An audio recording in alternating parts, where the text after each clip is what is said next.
Update Alexa Ilacad and KD Estrada.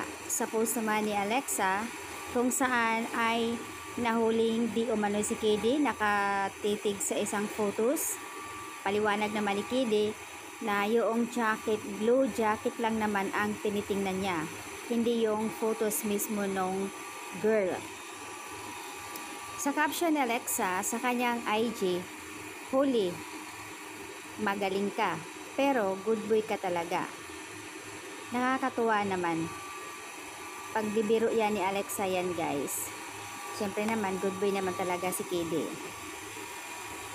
Samot-saring reaction ang mga netizens. Kadalasan natutuwa sila dito. Nagpo-post ng reply nila kay Alexa ng tawa. First time to nangyari sa post ni Alexa na may ganitong ganap pala sila during the Eras Tour, Tokyo, Japan. Ito, nag-react naman si Nico Gonzalez at si Starpa PH. Ayon naman kay KD, yung blue jacket ang tinitingnan ko, promise love. Nakakatuwa naman. Ang cute ni KD Estrada nung yung time na nahuli siya. Sana all talaga, good boy like him. And very good, pero mapangiti nyo na lang kami sa video dahil napakasaya nyo talaga. Siyempre, kung saan kayo masaya, masaya na rin mga sweethearts. As ng iba, binili mo ba talaga yung blue jacket or nakatitig ka ba? Kasi nga magkatabi lang naman kasi sila, blue jacket at yung photos ng isang girl. Sa iyo lang daw siya nakatingin at Alexa Ilacad. Pero sobrang bait naman talaga, marespeto sa babae si KD, kaya walang pag-atubili, walang pagdududa dapat.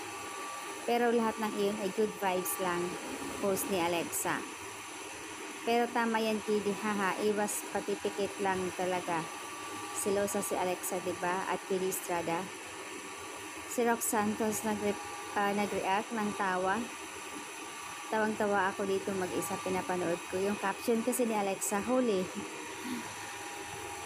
And then, sabay pikit ka agad si KD. Kakaloka. Sa ASAP naman, ginanap ang birthday bash ni Alexa. Kanina lang. Kumbaga parang late na yung birthday bash ni Alexa. Kasi, nung kumakayan lang, during the birthday nga niya, busy naman din si Alexa. Kaya, hindi siguro naganap. Kanina lang. At, ayun, masaya nga sila. Andoon mga